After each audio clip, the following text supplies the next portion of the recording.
Il est des textes qui ne vieillissent pas, parce qu'ils sont nés du cœur humain dans son expression la plus pure. Parmi eux, Sur l'amitié de Cicéron demeure comme une lampe allumée dans le temple du monde. Cicéron, philosophe, orateur et âme blessée par la perte de son ami Scipion Émilien, n'écrit pas ici un traité de morale. Il écrit une prière adressée à la mémoire, à la fidélité, à la vertu. Dans les mots qu'il trace, on sent le souffle d'un homme qui a aimé sincèrement, qui a perdu, et qui cherche à comprendre pourquoi le lien entre deux âmes dépasse le temps, la mort et même la raison. Ce texte est né d'une absence, mais il parle d'une présence éternelle. Dans la solitude du penseur romain, l'ombre de Scipion devient lumière, l'amitié devient philosophie, et la philosophie devient consolation. Cicéron ne cherche pas à définir l'amitié comme on définit une loi ou un concept, il cherche à la contempler. Pour lui, elle est un don divin, une force inscrite dans la nature même de l'âme humaine. Il la décrit comme un élan spontané, une reconnaissance silencieuse entre deux êtres que rien n'unit extérieurement, mais que tout relie intérieurement. Dans cette vision, l'amitié n'est pas une construction sociale, ni une alliance d'intérêts, mais une harmonie de vertus. Les anciens disaient que les semblables s'attirent. Cicéron ajoute que seules les âmes vertueuses peuvent s'aimer véritablement, car la vertu est la seule chose stable dans un monde où tout passe. Il y a dans son texte une immense tendresse, mais aussi une lucidité austère. Cicéron sait que la vie sépare, que le pouvoir corrompt, que la flatterie détruit. Il a vu les masques, les trahisons, les amitiés feintes qui changent au gré des circonstances. Alors il parle d'une amitié plus haute, celle que les tempêtes ne peuvent ni rompre ni ternir. C'est cette pureté qui donne à son œuvre une profondeur presque mystique. Derrière les mots latins, on devine le silence d'un homme penché sur sa douleur, cherchant dans la mémoire la trace d'une vérité éternelle. L'âme ne peut vivre seule car elle est faite pour aimer et être aimée. Sur l'amitié est un miroir tendu à chacun de nous.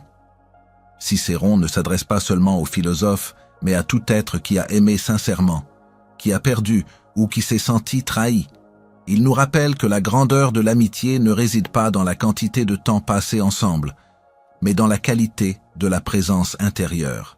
L'ami véritable, dit-il, n'est pas celui qui flatte, mais celui qui ose dire la vérité, même lorsqu'elle blesse. Il est celui qui nous élève, non par des mots doux, mais par la rigueur de son affection. Cette idée, à la fois simple et exigeante, est au cœur de la sagesse ancienne. Le véritable amour, qu'il soit fraternel, spirituel ou amical, n'est jamais complaisance, mais croissance partagée. L'amitié comme loi naturelle de l'âme. Dans la pensée de Cicéron, l'amitié n'est pas un simple choix, ni une coïncidence des affections, elle est une nécessité naturelle, une loi inscrite dans l'ordre même du monde. L'homme, isolé, se flétrit comme une plante sans soleil. Il a besoin de la présence d'un autre pour s'éveiller à sa propre lumière. Ce n'est pas par faiblesse qu'il cherche la compagnie, mais par vocation. L'amitié, dit Cicéron, ne naît pas d'un calcul ni d'une utilité, mais d'un instinct divin, d'une correspondance secrète entre deux âmes qui se reconnaissent comme issues de la même source. Ce n'est pas une invention humaine, c'est une loi de l'esprit, une manifestation du dessein cosmique. L'univers entier vit par attraction, les astres gravitent les uns autour des autres, les éléments s'unissent, les êtres s'attirent, et l'âme humaine obéit à la même règle d'harmonie. L'amitié véritable est une forme de ce grand accord universel. Elle n'a rien de contraint, elle ne demande rien. Elle est comme une respiration spontanée, un mouvement naturel du cœur vers ce qu'il sent juste et bon. Cicéron voyait en elle le signe le plus clair de la nature vertueuse de l'homme. Car si la haine, la jalousie ou la cupidité déforment notre essence, l'amitié, elle, la révèle. Là où elle naît, la lumière se fait. Elle purifie les intentions, élève les pensées, adoucit les mœurs. Celui qui aime un ami sincèrement ne cherche pas à posséder mais à partager. Il ne s'approche pas pour prendre, mais pour être avec. Et dans cette union désintéressée, Cicéron voit une trace du divin, car seul le divin aime sans condition. Ce n'est donc pas la nature qui crée la division, mais l'ignorance. L'homme vertueux ne peut rester seul, car la vertu appelle la vertu, comme la flamme attire la flamme. C'est pourquoi Cicéron insiste sur la ressemblance morale entre les amis, non pas la ressemblance extérieure, ni celle des goûts superficiels, mais la ressemblance des âmes. L'amitié véritable se fonde sur une vision commune du bien, sur un accord profond dans la manière de vivre et de penser. Deux âmes ainsi unies deviennent comme deux miroirs l'un pour l'autre, chacune se reconnaît, se comprend et se révèle à travers l'autre. Il y a dans cette idée quelque chose de profondément spirituel. Cicéron ne parle pas d'une amitié mondaine, ni d'une complicité de plaisir ou d'intérêt. Il parle d'un lien sacré, semblable à celui qui relie le sage à la vérité. L'ami devient le témoin vivant de notre propre vertu, le gardien silencieux de ce que nous avons de plus pur. Par lui, nous apprenons à mieux nous connaître. Dans sa présence, nos pensées deviennent plus claires, nos actions plus droites, notre cœur plus ferme. Ainsi, l'amitié n'est pas un simple réconfort, elle est une voie d'élévation. Mais cette amitié, si naturelle dans son principe, est rare dans sa réalisation. Cicéron le sait. Car si la nature tend vers l'union, la société humaine, elle, se perd souvent dans les illusions. Les amitiés fondées sur l'intérêt, la flatterie ou la peur sont nombreuses, mais elles ne durent pas. Elles s'effondrent au premier vent contraire, car elles ne sont pas enracinées dans la vérité. L'amitié véritable, elle, se reconnaît à sa constance. Elle traverse le temps comme une étoile qui ne s'éteint pas, car elle est animée par une force plus grande que le désir ou l'habitude, la vertu. Et c'est là le mot-clé de toute la pensée cicéronienne. La vertu, cette droiture intérieure, cette fidélité à soi-même, est la condition même de toute relation juste. L'amitié comme loi naturelle de l'âme. Dans la pensée de Cicéron, l'amitié n'est pas un simple choix ni une coïncidence des affections, elle est une nécessité naturelle, une loi inscrite dans l'ordre même du monde. L'homme, isolé, se flétrit comme une plante sans soleil. Il a besoin de la présence d'un autre pour s'éveiller à sa propre lumière. Ce n'est pas par faiblesse qu'il cherche la compagnie, mais par vocation. L'amitié, dit Cicéron, ne naît pas d'un calcul ni d'une utilité, mais d'un instinct divin, d'une correspondance secrète entre deux âmes qui se reconnaissent comme issues de la même source. Ce n'est pas une invention humaine, c'est une loi de l'esprit, une manifestation du dessein cosmique. L'univers entier vit par attraction, les astres gravitent les uns autour des autres, les éléments s'unissent, les êtres s'attirent, et l'âme humaine obéit à la même règle d'harmonie. L'amitié véritable est une forme de ce grand accord universel. Elle n'a rien de contraint, elle ne demande rien, elle est comme une respiration spontanée, un mouvement naturel du cœur vers ce qu'il sent juste et bon. Cicéron voyait en elle le signe le plus clair de la nature vertueuse de l'homme. Car si la haine, la jalousie ou la cupidité déforment notre essence, l'amitié, elle, la révèle. Là où elle naît, la lumière se fait. Elle purifie les intentions, élève les pensées, adoucit les mœurs. Celui qui aime un ami sincèrement ne cherche pas à posséder, mais à partager. Il ne s'approche pas pour prendre, mais pour être avec. Et dans cette union désintéressée, Cicéron voit une trace du divin, car seul le divin aime sans condition. Ce n'est donc pas la nature qui crée la division, mais l'ignorance. L'homme vertueux ne peut rester seul, car la vertu appelle la vertu, comme la flamme attire la flamme. C'est pourquoi Cicéron insiste sur la ressemblance morale entre les amis, non pas la ressemblance extérieure ni celle des goûts superficiels, mais la ressemblance des âmes. L'amitié véritable se fonde sur une vision commune du bien, sur un accord profond dans la manière de vivre et de penser. Deux âmes ainsi unies deviennent comme deux miroirs l'un pour l'autre. Chacune se reconnaît, se comprend et se révèle à travers l'autre. Il y a dans cette idée quelque chose de profondément spirituel. Cicéron ne parle pas d'une amitié mondaine, ni d'une complicité de plaisir ou d'intérêt. Il parle d'un lien sacré, semblable à celui qui relie le sage à la vérité. L'ami devient le témoin vivant de notre propre vertu, le gardien silencieux de ce que nous avons de plus pur. Par lui, nous apprenons à mieux nous connaître. Dans sa présence, nos pensées deviennent plus claires, nos actions plus droites, notre cœur plus ferme. Ainsi, l'amitié n'est pas un simple réconfort, elle est une voie d'élévation. Mais cette amitié, si naturelle dans son principe, est rare dans sa réalisation. Cicéron le sait. Car si la nature tend vers l'union, La société humaine, elle, se perd souvent dans les illusions. Les amitiés fondées sur l'intérêt, la flatterie ou la peur sont nombreuses, mais elles ne durent pas. Elles s'effondrent au premier vent contraire, car elles ne sont pas enracinées dans la vérité. L'amitié véritable, elle, se reconnaît à sa constance. Elle traverse le temps comme une étoile qui ne s'éteint pas, car elle est animée par une force plus grande que le désir ou l'habitude, la vertu.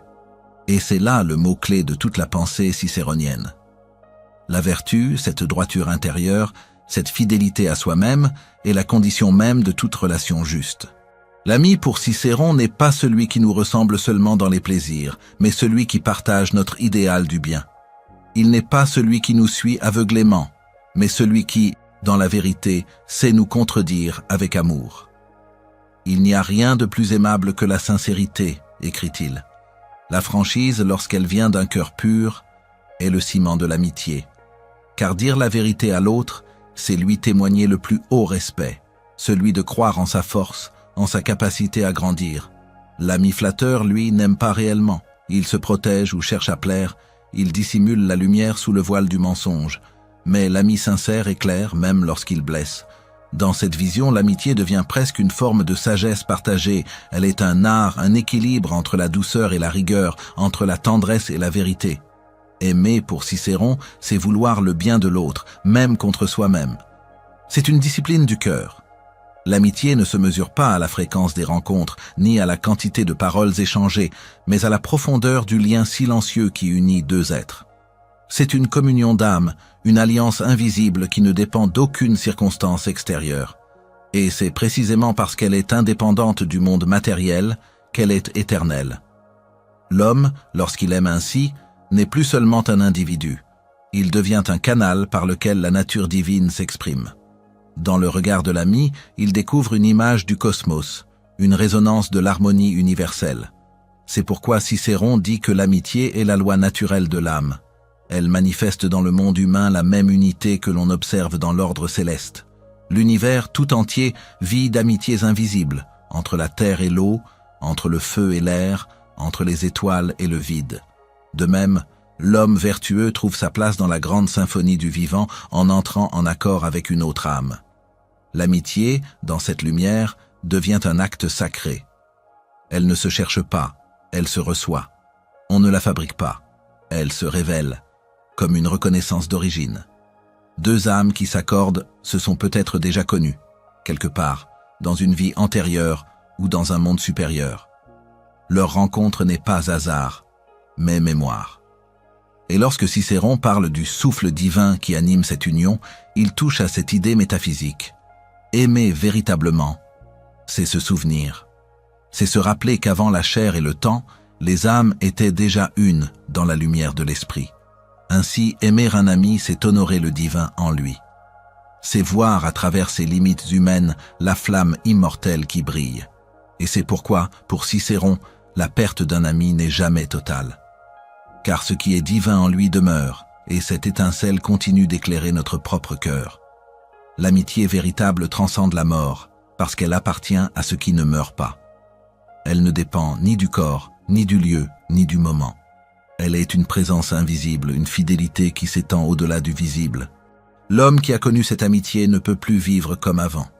Il a goûté à quelque chose d'infini. Dans le regard d'un ami sincère, il a perçu le reflet de l'éternité, et ce souvenir l'accompagne toujours. C'est pourquoi Cicéron voit dans l'amitié le plus haut bien de la vie terrestre. Elle rend la vertu aimable, elle donne un visage humain à la sagesse. Car la vertu seule peut sembler froide, mais la vertu unie à l'amitié devient vivante, rayonnante, féconde. Quand deux âmes se rencontrent ainsi, elles se reconnaissent comme deux étoiles issues d'une même constellation. Elles cheminent ensemble, non pour fuir le monde, mais pour mieux le comprendre. L'amitié devient alors un espace de liberté, une respiration au cœur des tourments de la vie. Dans ce lien, l'homme apprend à donner sans attendre, à aimer sans peur, à parler sans calcul. L'amitié purifie le cœur de l'égoïsme et du mensonge. Elle nous apprend à vivre pour autre chose que nous-mêmes. Cicéron, en contemplant ce mystère, semble dire que la sagesse ne s'acquiert pas seulement dans la solitude du philosophe, mais aussi dans la présence aimante de l'autre. L'ami, en ce sens, est un maître. Par sa seule existence, il nous enseigne la douceur, la patience, la fidélité. Il nous montre que la vie ne se comprend qu'à travers le partage. Car sans partage, la sagesse devient orgueil et la vertu, vanité. L'amitié vient adoucir la rigueur de la raison comme la rosée adoucit la pierre. Elle rend la vie habitable. Et pourtant, il faut du courage pour aimer ainsi. Le véritable lien demande une pureté que peu osent offrir. Il exige de la transparence, du respect et surtout de la constance. Mais lorsque deux êtres atteignent cet accord, leur union devient une force. L'un élève l'autre, et ensemble, ils avancent vers la lumière. Dans le monde de Cicéron, cette amitié est rare, mais elle existe. Et lorsqu'elle existe, elle n'a pas besoin de serments ni de mots grandiloquents. Elle se suffit à elle-même, comme la flamme se suffit pour briller. Ainsi, l'amitié n'est pas un simple bien parmi d'autres, elle est le cœur même de la vie morale. Elle est la preuve que l'homme, même au milieu des corruptions du monde, garde en lui une étincelle divine. Et c'est cette étincelle que Cicéron célèbre, ce feu intérieur qui pousse chaque âme à chercher une autre âme pour s'y reconnaître, s'y reposer et s'y élever. L'amitié véritable, telle qu'il la conçoit, n'est rien d'autre qu'un miroir de la sagesse. Une lumière qui éclaire sans brûler, un lien qui unit sans enchaîner, une présence qui élève sans dominer. Elle est, en somme, la plus belle expression de ce que peut être l'homme lorsqu'il se souvient de sa nature céleste. Si l'amitié est la loi naturelle de l'âme, alors tout ce qui la détruit est contre nature. Cicéron le répète souvent. Ce qui corrompt le lien d'amitié, ce n'est pas la distance ni le temps, mais la perte de la vertu. Quand un homme se détourne du bien, il s'éloigne aussi de ses amis car il ne parle plus le même langage intérieur. La véritable amitié ne peut subsister entre les âmes inconstantes, changeantes au gré de leurs intérêts. Elle réclame une stabilité, une droiture qui ne dépend pas des circonstances.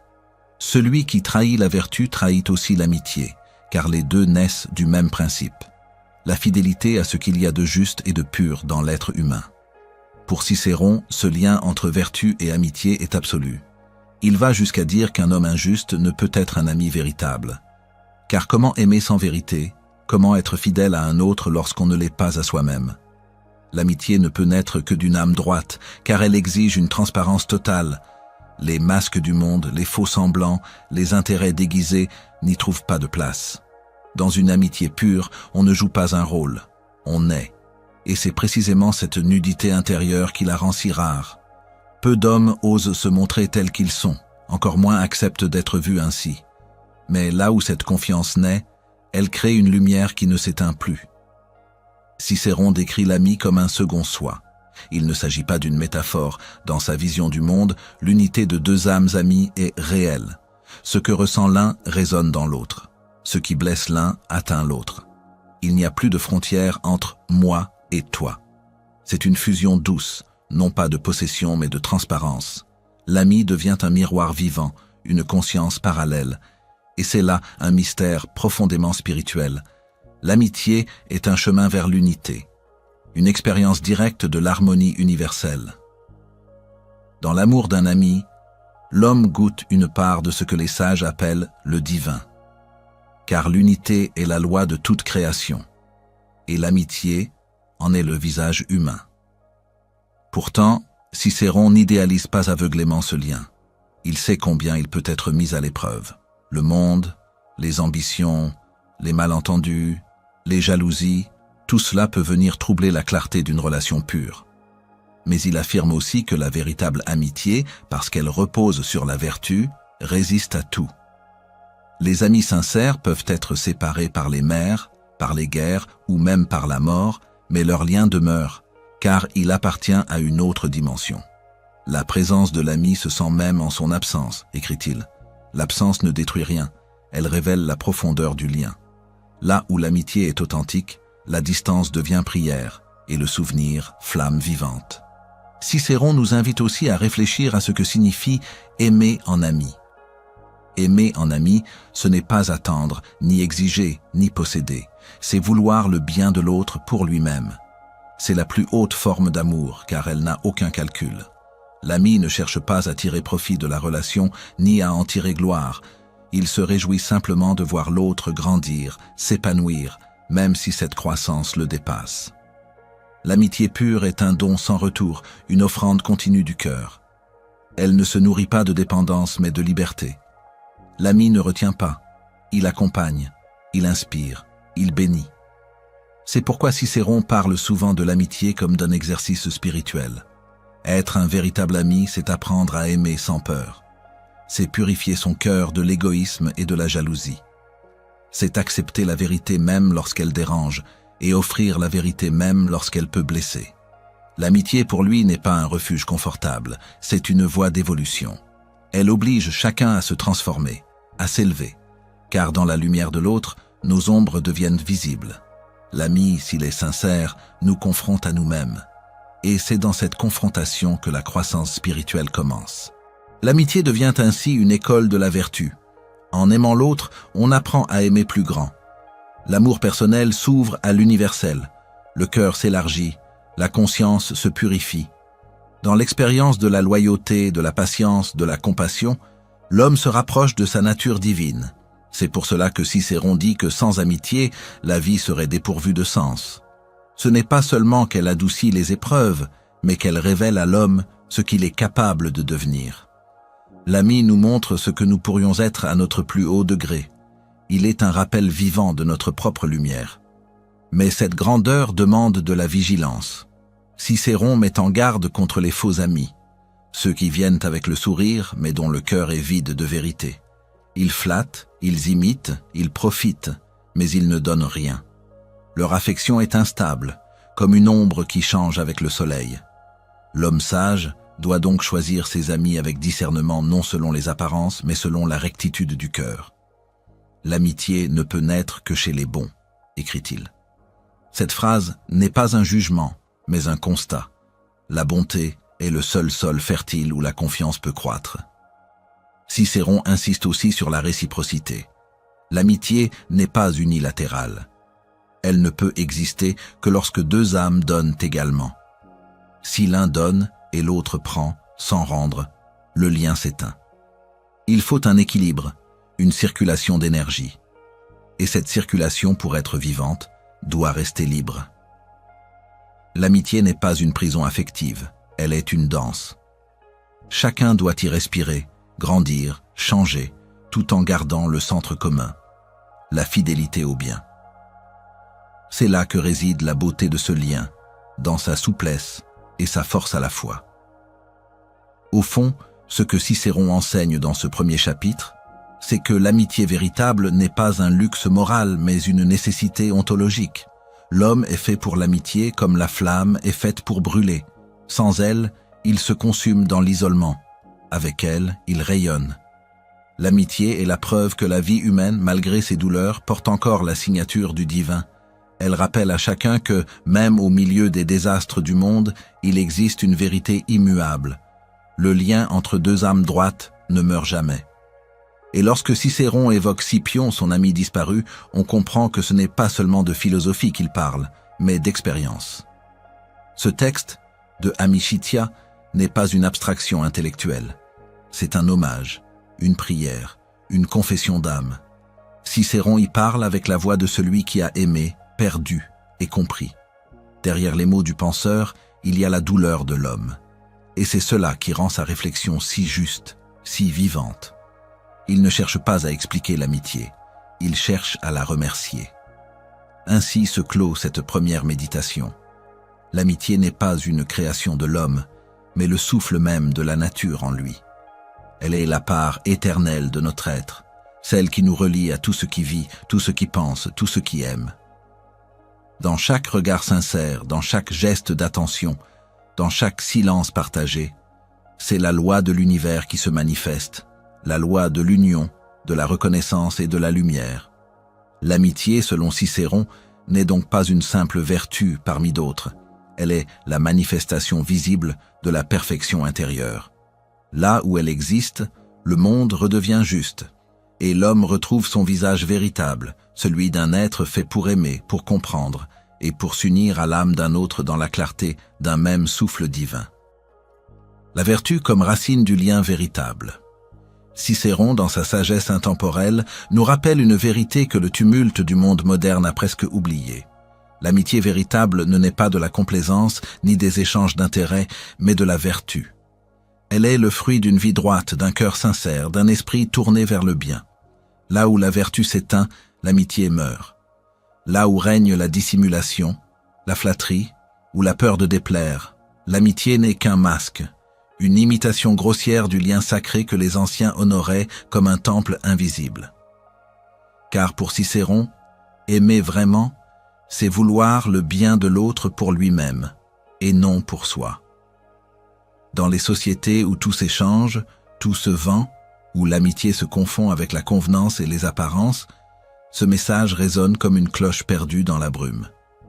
L'amitié, selon Cicéron, ne se cherche pas dans la foule, mais dans le silence intérieur où deux âmes justes se reconnaissent.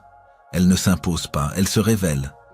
Ce n'est pas une alliance par opportunité, mais une communion fondée sur une vision commune du bien, de la vérité, de la beauté morale. Et c'est ici que Cicéron se distingue des penseurs plus sentimentaux. Il refuse de séparer l'amour de l'âme de la droiture du caractère. Sans vertu, dit-il, l'amitié n'est qu'un mirage, une ombre qui s'efface dès que la lumière du malheur surgit. Il faut comprendre ce qu'il entend par vertu. Ce n'est pas une perfection inaccessible, mais une fidélité à soi-même, à la vérité de son âme. La vertu, c'est cette force intérieure qui nous empêche de trahir, même en silence, ceux que nous aimons. Elle nous garde droit, même lorsque le monde se courbe. Elle nous rend dignes d'être aimés, non par complaisance, mais par respect. Dans cette vision, l'amitié n'est pas seulement un sentiment. Elle devient une école de sagesse, une épreuve de la vérité. Aimer un être vertueux, c'est vouloir être meilleur soi-même. Et à l'inverse, s'unir à un être corrompu, c'est s'exposer à la chute. Cicéron compare souvent l'amitié à une flamme. Elle brille, éclaire, réchauffe, mais elle exige une substance pure pour brûler sans fumée. Le vice est comme une impureté qui trouble la lumière de l'âme. Si l'un des deux amis cède à la flatterie, au mensonge, à l'égoïsme, la flamme s'étouffe. Ainsi, la vertu n'est pas un ornement de l'amitié, elle en est la condition. Sans elle, l'amitié n'a pas de racine, pas de durée. Ce lien sacré ne peut s'enraciner que dans un terrain pur. Et pourtant, combien d'amitiés modernes naissent de la vanité, du besoin d'être compris, de la peur de la solitude, de l'intérêt déguisé sous les mots doux? Cicéron aurait souri avec tristesse devant cette confusion. Pour lui, l'amitié n'est pas un refuge de faiblesse, mais une alliance de force. C'est l'union de deux êtres qui, se respectant mutuellement, deviennent les gardiens de la vertu l'un de l'autre. Lorsque l'un s'égare, l'autre lui tend un miroir, non pour le juger, mais pour lui rappeler sa propre lumière. Voilà la noblesse du lien véritable. Il élève sans contraindre, il éclaire sans brûler. Dans la pensée cicéronienne, l'ami n'est pas un simple confident, mais un témoin sacré de notre vie morale. Il connaît nos faiblesses, mais ne s'en sert pas contre nous. Il nous aime pour notre effort vers le bien, non pour notre perfection. Il ne se détourne pas quand nous tombons, mais il ne ment pas non plus pour nous apaiser. Il nous aide à nous redresser et à redevenir dignes. En cela, il participe à notre salut moral. Cicéron disait que la vertu est la racine, mais que l'amitié en est la fleur. Sans racine, la fleur se fane. Sans fleur, la racine se dessèche. L'une nourrit l'autre. L'amitié véritable, alors, devient une ascèse. Elle ne flatte pas l'ego, elle le polit. Elle ne promet pas la facilité, mais la clarté. Elle exige courage, patience, vérité. L'homme vertueux ne peut aimer qu'un autre homme vertueux, car il cherche dans l'autre ce qui l'honore en lui-même, la pureté du cœur. Et pourtant, cette exigence n'est pas froide, elle est ardente, car Cicéron n'oppose pas la vertu à l'amour, il les unit. Il comprend que le véritable amour d'amitié est un feu divin, qui purifie autant qu'il réchauffe. L'amitié fausse, dit-il, naît de la séduction du moment, de la sympathie superficielle, du plaisir de se sentir compris. Mais cette affection-là, si elle n'est pas soutenue par la droiture, se dissout à la première épreuve. C'est comme un parfum trop fort qui s'évanouit avant le soir. Tandis que l'amitié née de la vertu grandit avec le temps, car elle repose sur ce qui ne change pas, la vérité. Même la mort, selon Cicéron, ne l'éteint pas, car le souvenir d'un ami vertueux continue d'agir, de guider, d'élever ceux qu'il a aimés. Cette conception fait de l'amitié un acte spirituel. Ce n'est plus une simple émotion, mais une vocation. Devenir l'ami d'un homme juste, c'est devenir le gardien d'un temple. Et dans ce temple, chaque mot, chaque geste, chaque silence a un poids sacré. On ne ment pas à un ami véritable, car mentir, c'est profaner ce sanctuaire invisible. On ne trahit pas sa confiance, car trahir, c'est s'exiler soi-même de la lumière du bien. Cicéron parle de la vertu comme d'une source d'eau pure. Celui qui boit à cette source ne peut plus se contenter des eaux troubles du mensonge ou de la manipulation. Et lorsqu'il partage cette eau avec un ami, elle devient plus claire encore. Ainsi, la vertu ne se garde pas jalousement. Elle se partage, se reflète, se propage. L'amitié vertueuse est contagieuse dans le meilleur sens. Elle inspire ceux qui en sont témoins. Elle élève les âmes autour d'elle. Dans ce monde où les liens s'usent vite, où les mots « amis »,« frères », alliés se prononcent sans profondeur, Cicéron nous invite à revenir à l'essentiel, la vertu d'abord, le lien ensuite. Car si la vertu est la racine, le lien ne se rompra jamais, même dans l'éloignement, même dans la mort. L'amitié ainsi comprise devient éternelle, car elle est fondée sur l'éternel en nous. Voilà pourquoi Cicéron disait que la vertu est le sol de toute relation durable. L'amitié ne se construit pas dans le plaisir, mais dans la vérité. Et cette vérité, même silencieuse, même exigeante, demeure la plus belle preuve d'amour entre deux êtres. Ceux qui s'aiment dans la vertu ne se possèdent pas, ils se reconnaissent dans la lumière du même idéal. Et cette lumière, plus forte que le temps, plus douce que la gloire, est le véritable visage de l'amitié éternelle. Le temps est l'épreuve, le feu qui purifie le lien. Cicéron, dans sa sagesse et sa douleur, savait que le temps ne détruit pas l'amitié véritable, il la révèle. Le temps se juge silencieux, use les masques, efface les apparences, mais il polit les âmes qui se reconnaissent dans la lumière du vrai. Pour lui, les années et les épreuves ne sont pas les ennemis du lien fraternel. Elles en sont la forge. C'est à travers la séparation, la perte, la déception, que se manifeste la substance pure de ce lien invisible qui unit deux êtres. Une amitié née dans la facilité s'éteint avec la première ombre. Une amitié fondée sur la vertu devient plus claire, plus vibrante, à mesure que les orages passent. Cicéron connaissait bien la morsure du temps. Lorsque Scipion Émilien, son ami et son modèle, quitta ce monde, il sentit dans son cœur non pas la fin d'un lien, mais sa transmutation. Le corps de son ami était mort, mais sa présence, elle, s'était faite plus vaste, plus intérieure. C'est dans cette expérience que Cicéron découvre une vérité essentielle. Le temps ne détruit que ce qui est superficiel. Ce qui est profond, il le purifie. Le feu du temps brûle les illusions, les amitiés intéressées, les affections faibles. Ce qui demeure après cette combustion lente, c'est la flamme nue, la lumière du lien pur, dégagée de tout artifice. L'amitié véritable, dit-il, n'a pas peur du silence ni de l'éloignement. Ceux qui s'aiment dans la vérité ne craignent pas les années ni les distances, car leur lien n'est pas nourri de présence constante, mais d'âme à âme. L'épreuve du temps devient alors une initiation. Ce n'est pas le temps qui sépare, mais les âmes qui ne savaient pas encore aimer. Quand deux êtres sont unis par la vertu, le temps ne fait qu'affermir leur union, comme la pression du feu rend l'or plus pur.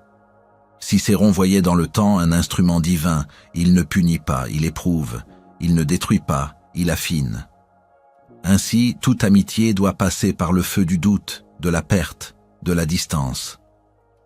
L'ami véritable, celui qui reste quand tout s'effondre, devient un symbole de la fidélité de l'âme à elle-même. Car l'amitié véritable n'est pas une promesse faite à autrui, mais une promesse faite à soi-même, celle de ne jamais trahir la lumière que l'on a reconnue dans un autre. Dans ses lettres et ses réflexions, Cicéron souligne que beaucoup d'amitiés naissent dans la joie, mais meurent dans la peine. Il dit que le monde regorge de compagnons de fête, mais très peu de compagnons d'épreuve.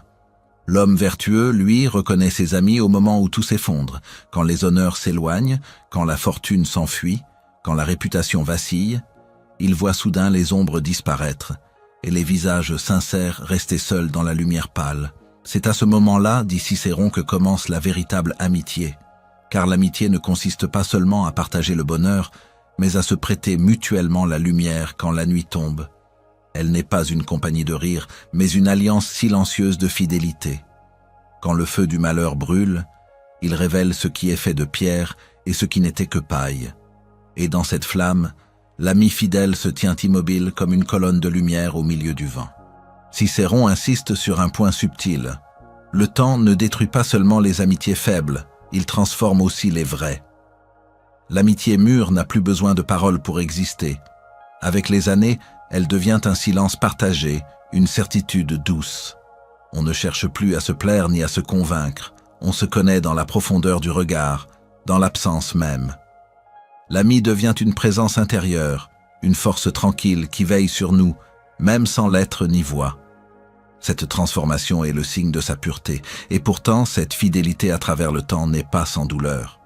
Cicéron savait que la mémoire d'un ami perdu peut devenir une blessure douce, toujours ouverte. Mais il affirmait que cette douleur est noble, car elle témoigne d'un amour qui n'a pas disparu dans le néant. Il disait que le souvenir des amis fidèles est un feu sacré dans le temple du cœur. Il éclaire sans brûler, il console sans parler. Là réside la grandeur de l'amitié. Elle triomphe du temps parce qu'elle appartient à ce qui n'a pas de fin, la vertu. Ce feu purificateur du temps ne brûle pas seulement les illusions des autres, mais aussi les nôtres. L'amitié exige de nous une métamorphose. Les années nous apprennent à aimer mieux, à aimer plus vrai, à renoncer aux attentes, aux exigences, aux jugements. On découvre alors que l'ami n'est pas celui qui nous ressemble, mais celui qui nous élève. L'amitié devient un art de l'être, une ascèse discrète où l'on apprend à aimer sans vouloir posséder, à donner sans compter, à attendre sans se plaindre. Le temps, en nous éprouvant, nous enseigne cette pureté.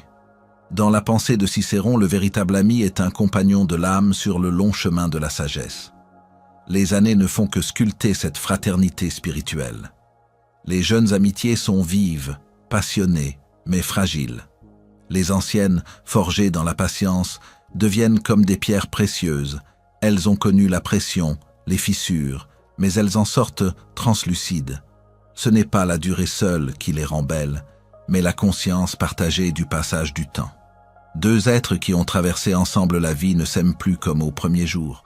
Ils s'aiment avec une tendresse grave, une gratitude silencieuse, comme on aime ce qui a résisté à tout. Et lorsque le temps apporte la séparation définitive, la mort, le départ, l'inaccessible, Cicéron nous apprend à ne pas désespérer. Il dit que les âmes vertueuses ne se perdent jamais. L'amitié véritable, née de la vertu, vit au-delà de la chair. L'ami qui demeure dans le cœur devient comme un souffle invisible qui nous accompagne. Ce n'est plus une présence matérielle, mais une vibration spirituelle, un écho du divin en nous. Le lien n'est pas rompu, il a simplement changé de forme. Ainsi, le temps, loin d'être un ennemi, devient le gardien secret de l'amitié. Il élimine le faux, conserve le vrai, affine le juste. L'épreuve, loin de briser, révèle la profondeur du lien. Cicéron voyait dans cette alchimie une des plus hautes œuvres de la nature humaine, transformer l'attachement humain en fidélité spirituelle. Et c'est pourquoi il disait que l'ami qui demeure dans la tempête est plus rare qu'un trésor, car il incarne la victoire du cœur sur le passage du temps. Cicéron poursuit son enseignement en nous rappelant que le temps, en réalité, n'est pas un ennemi du cœur, mais son allié secret.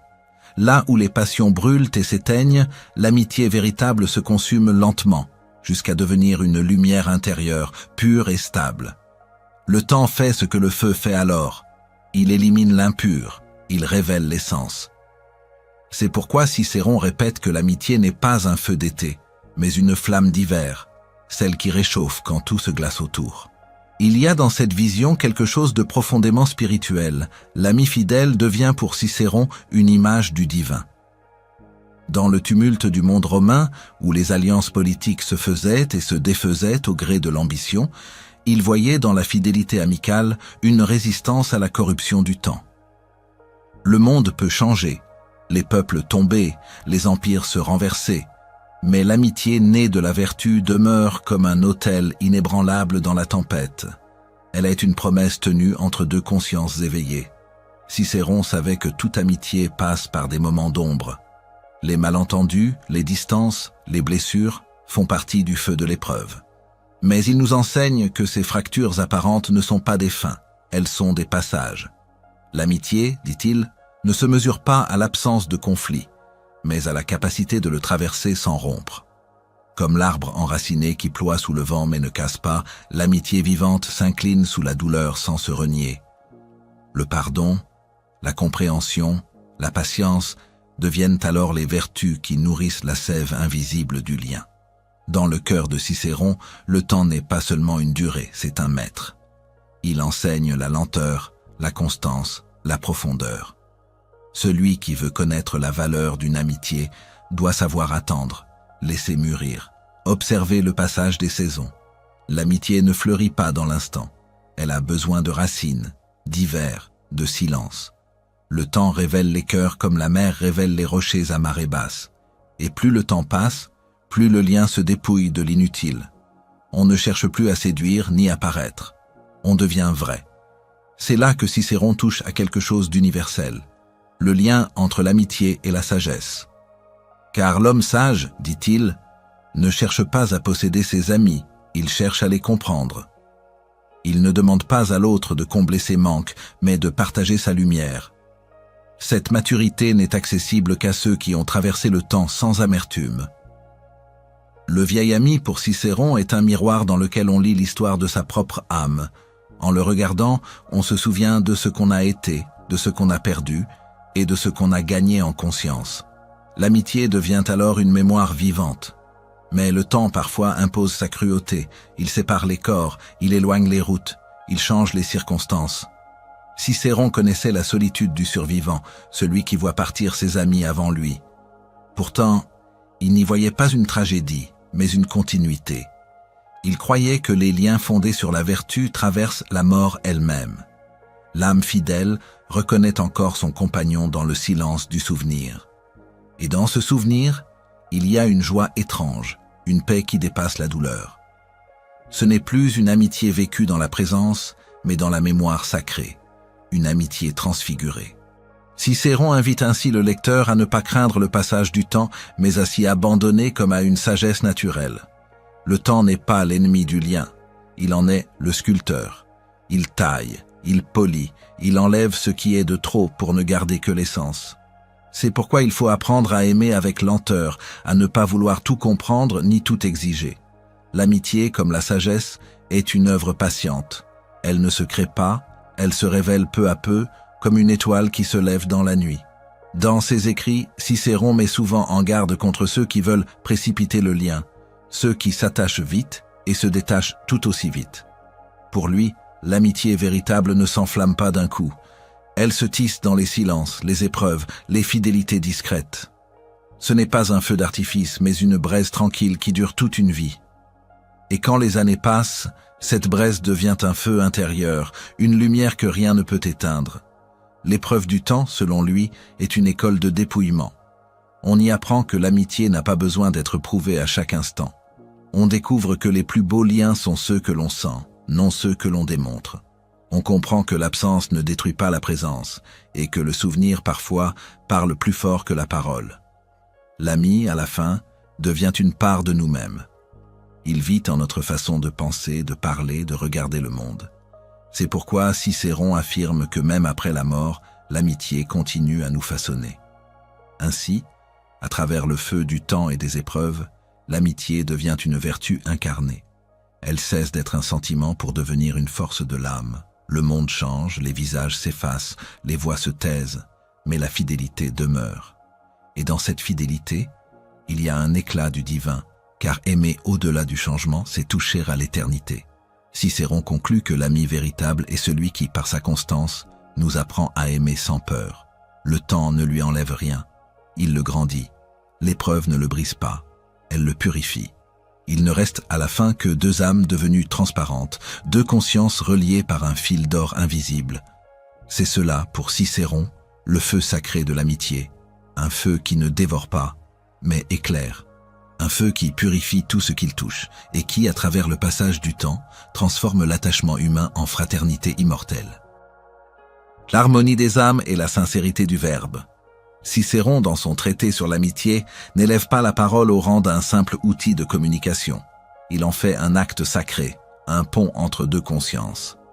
Pour lui, la parole, quand elle émane d'un cœur juste, devient le souffle même de la fidélité. Dans une époque où la rhétorique était un art de pouvoir, il ose dire que le verbe le plus puissant est celui qui ne cherche pas à vaincre, mais à unir.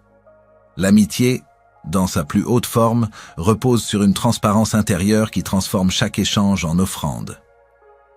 Parler à un ami, c'est déposer entre ses mains quelque chose de soi, un éclat de vérité nue. Cicéron voit dans le mensonge une fissure mortelle. La flatterie, cette imitation trompeuse de l'amour, lui répugne plus encore que l'inimitié ouverte. Car celui qui flatte ne cherche pas l'âme de l'autre, mais sa faveur. Il s'incline non par affection, mais par calcul. Et ainsi la parole perd son essence, elle devient marchandise. L'amitié, dit Cicéron, ne supporte pas ce commerce. Elle demande le courage de la clarté. Mieux vaut un reproche sincère qu'un compliment mensonger, mieux vaut une parole qui blesse aujourd'hui qu'un silence qui trahit demain. L'ami véritable n'est pas un miroir flatteur, mais un feu purificateur. Il éclaire et brûle les illusions. Dans cette vision, la sincérité n'est pas brutale, elle est harmonieuse. Elle ne cherche pas à écraser, mais à éveiller. L'amitié véritable n'est pas un lieu de jugement, mais un espace de croissance mutuelle. Quand deux êtres se rencontrent dans la vérité, leur parole devient un chant accordé. Chacun parle non pour dominer, mais pour comprendre. Cicéron décrit ce lien comme une musique des âmes, où la franchise est la note la plus pure. Le discours y circule comme un souffle équilibré. L'un parle, l'autre écoute, et le silence entre eux devient insignifiant. Cette harmonie fragile est la preuve d'une rare maturité, celle qui ne sépare plus la bienveillance de la vérité. Car dire la vérité sans amour, c'est blesser. Mais aimer sans oser dire la vérité, c'est abandonner. L'ami vertueux, selon Cicéron, marche entre ces deux écueils avec une noblesse d'esprit rare. Il parle comme on éclaire une lanterne dans la nuit, non pour accuser l'ombre, mais pour dissiper la peur. C'est pourquoi il insiste sur la prudence du verbe. Il faut savoir quand parler et quand se taire. La parole d'un ami est un remède, pas une arme. Et celui qui sait se taire avec douceur, sans indifférence, témoigne d'une sagesse plus grande encore. Dans cette retenue vibrante, la confiance grandit, car l'autre sent que ses blessures ne seront ni jugées, ni exploitées. Cicéron n'ignore pas que cette harmonie est difficile à atteindre. Les passions, les malentendus, les différences de tempérament rendent la sincérité risquée. Pourtant, il maintient que c'est le seul chemin vers une amitié durable. Les amitiés fondées sur la complaisance sont comme les fleurs d'hiver.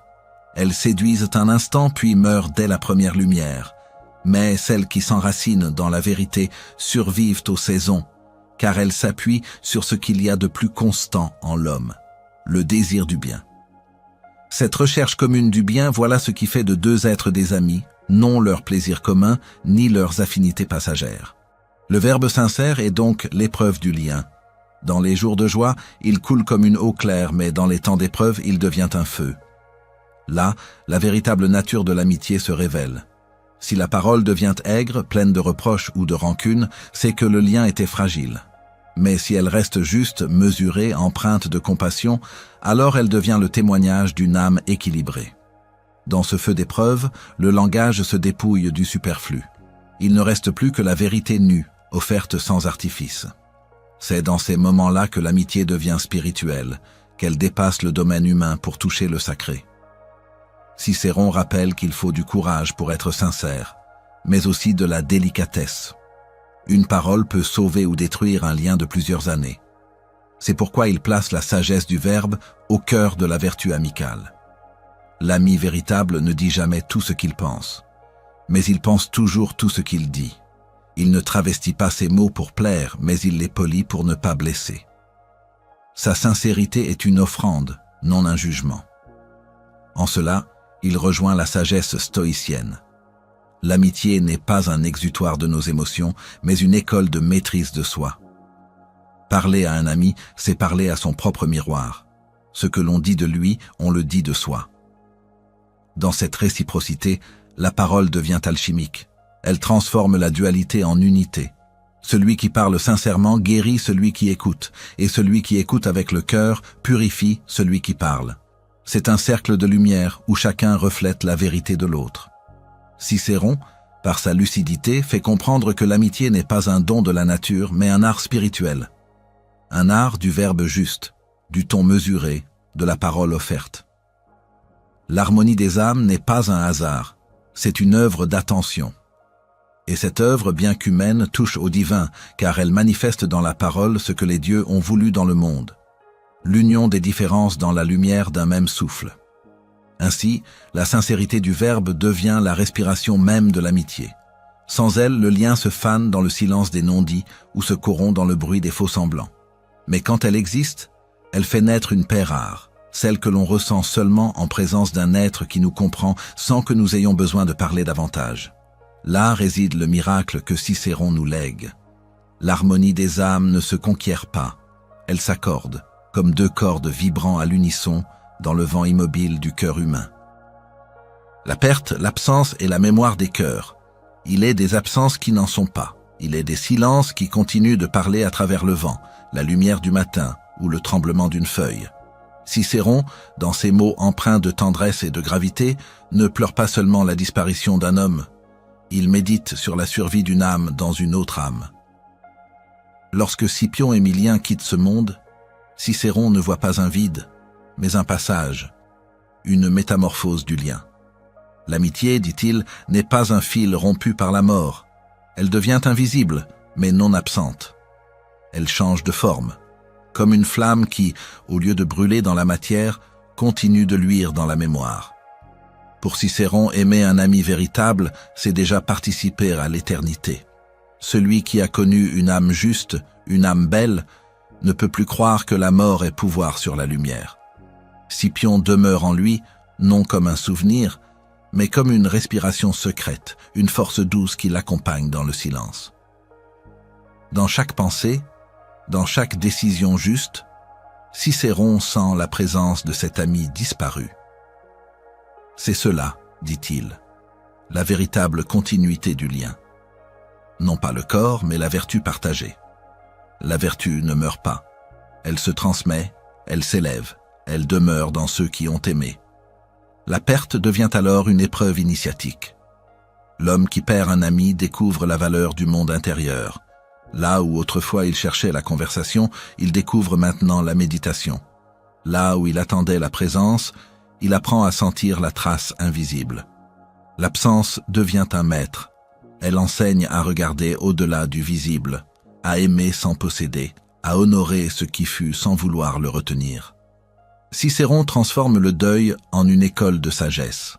Il comprend que la douleur n'est pas un obstacle à l'amitié, mais sa forme la plus haute. Aimer malgré la distance, aimer au-delà du temps, aimer sans retour, voilà le sommet de la fidélité. Il ne s'agit pas de s'attacher au souvenir comme à une statue immobile, mais d'honorer l'esprit vivant qui continue de croître en soi. L'ami mort devient conscience, il devient ce souffle intérieur qui rappelle au cœur sa dignité, qui murmure « Sois ce que tu dois être, poursuis ce que nous avons commencé ». Ainsi, Scipion n'est pas absent. Il est partout où Cicéron est juste, où il parle avec droiture, où il choisit la vérité plutôt que la flatterie. L'amitié devient alors une lumière intérieure, un témoin silencieux du bien que l'on continue de faire pour l'autre. Ce lien invisible que Cicéron décrit avec une telle noblesse dépasse toutes les frontières humaines. Il pressent déjà ce que les mystiques diront plus tard. Les âmes unies par la vertu demeurent unies dans tous les mondes. L'amour pur n'appartient ni au temps ni à l'espace, il habite la conscience, et la conscience n'a pas de tombe. L'ami n'est plus un visage, mais une vibration. Le souvenir devient prière, la mémoire devient offrande. En pensant à Scipion, Cicéron ne cherche pas à ressusciter le passé. Il dialogue avec l'éternité. Il écrit alors que l'amitié véritable ne connaît ni le déclin des saisons, ni l'usure des années. Elle est semblable à ces feux sacrés que les anciens entretenaient dans les temples. Même lorsque le vent semble les éteindre, une braise demeure, prête à rallumer la flamme. Dans cette vision, la mort perd son pouvoir d'effroi. Elle devient une frontière passagère, un rideau que l'amour franchit sans effort, car l'amitié, lorsqu'elle est pure, est de la même substance que l'âme, et l'âme, elle, ne meurt pas. Cicéron offre ainsi au monde un testament de tendresse et de grandeur. Il nous enseigne que chaque être que nous aimons profondément laisse une empreinte durable dans notre être, que rien de ce que nous avons aimé avec vérité ne s'efface. L'univers entier garde mémoire de l'amour partagé comme une musique subtile que l'on entend encore, même lorsque les instruments se sont tus. Et cette musique continue de nous guider, de nous redresser, de nous consoler dans nos solitudes. Celui qui a aimé un véritable ami sait que la mort n'a pas détruit le lien, mais l'a rendu plus pur. La présence visible se transforme en présence intérieure. L'ami n'est plus à nos côtés, mais en nous. Et cette transformation est le plus grand mystère de l'âme humaine. Ainsi, Cicéron ne parle pas seulement de Scipion. Il parle de tous les amis perdus, de toutes les présences chères qui continuent de veiller à travers les siècles. L'amitié véritable ne s'éteint pas, elle se spiritualise. Et dans ce mouvement, l'homme découvre que la mémoire n'est pas une nostalgie, mais une forme de communion. Se souvenir, c'est aimer encore. Parler du disparu, c'est lui rendre la parole. Continuer à agir selon la vertu qu'il nous a inspirée, c'est le faire vivre. C'est cela, la mémoire des cœurs. Un temple invisible, où les âmes se retrouvent, par-delà la chair, dans la lumière d'une fidélité qui ne connaît pas la fin.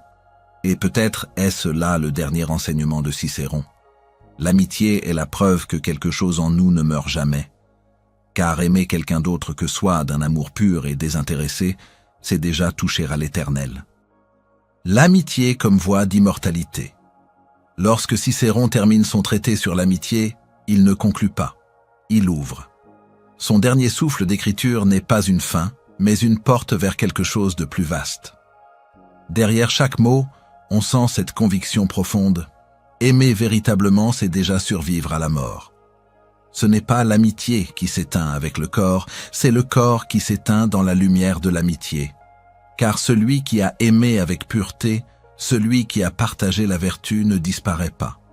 Il demeure dans la conscience de l'autre, dans la trace invisible qu'il laisse dans les âmes qu'il a touchées. Cicéron, en écrivant ce texte après la mort de Scipion, ne fait pas seulement un hommage à un ami perdu, il révèle une loi sacrée du cœur humain. Il montre que l'amitié n'est pas un sentiment éphémère, mais une forme de participation à la divinité. Dans le lien sincère entre deux êtres, il y a quelque chose qui dépasse les limites de la chair. Ce qui se tisse entre deux âmes justes n'est pas de ce monde, c'est un pont de lumière. Un fil d'or qui traverse le temps, les distances, les morts, et qui relie l'homme à l'éternité. Aimer, dans la vision de Cicéron, n'est pas seulement une émotion, c'est une ascèse, une purification. Car l'amitié véritable exige la droiture, la sincérité, la constance. Elle ne tolère ni la flatterie ni la duplicité. Elle demande à l'âme de se dépouiller de l'égoïsme, de se rendre transparente à la lumière de la vertu. Et c'est dans ce dépouillement que l'homme s'approche du divin. Ainsi, aimer un ami, c'est se transformer soi-même. C'est se rendre digne de la confiance du ciel, c'est participer à ce courant invisible qui relie les consciences éveillées entre elles. Cicéron écrit que le bonheur suprême n'est pas dans les richesses ni dans les honneurs, mais dans la présence d'un ami fidèle. Car dans l'amitié, l'homme découvre un reflet de l'âme universelle. Ce lien d'âme à âme fondé sur la vertu est une image terrestre de l'unité céleste. En aimant sincèrement un autre être, l'homme apprend à aimer le monde, à aimer le divin en toutes choses. Il entre dans un ordre supérieur où le « je » et le « tu » cessent de s'opposer pour se reconnaître comme deux miroirs d'une même lumière. Et c'est ici que la sagesse de Cicéron rejoint celle des anciens sages. L'amitié n'est pas simplement un don humain mais une initiation. Elle apprend à l'homme la constance du cœur, la clarté du regard, la noblesse du silence. Dans le visage de l'ami, il découvre le visage de son propre esprit. Dans sa fidélité, il apprend la fidélité envers lui-même. Et dans la douleur de la perte, il comprend que rien de vrai ne peut être perdu. Ainsi, l'amitié devient le chemin le plus doux vers l'immortalité. Elle éveille en nous ce qui ne peut mourir. L'ami véritable est un écho éternel. Il vit en nous bien après la fin des jours partagés. Ses paroles, ses gestes, sa lumière continuent d'habiter nos choix, nos rêves, nos silences. Cicéron le savait. Celui qui aime selon la vertu ne laisse pas une trace dans le monde, mais dans l'âme du monde. Il devient partie du grand souffle. Et c'est pourquoi l'amitié, dans sa forme la plus pure, est une prière silencieuse. Elle unit les âmes dans la même aspiration vers le bien. Elle relie l'humain au divin. Elle rend immortel ce qui, sans elle, serait voué à l'oubli. Ainsi, la leçon finale de Cicéron n'est pas une simple philosophie, c'est une promesse. Tout ce que nous aimons avec sincérité est sauvé. Car l'amour vertueux, purifié de l'intérêt et du mensonge, devient lumière, et la lumière ne meurt jamais. Dans ce lien sacré, l'homme trouve non seulement le sens de sa vie, mais aussi la clé de son éternité. Et toi, lecteur, ami des mots et du silence, si un jour tu doutes de la valeur de ton amitié, souviens-toi de Cicéron. Aimer vraiment, c'est déjà vivre deux fois. Et dans cette double vie, l'une terrestre, l'autre éternelle, se cache la preuve la plus douce que l'âme humaine est faite pour la lumière.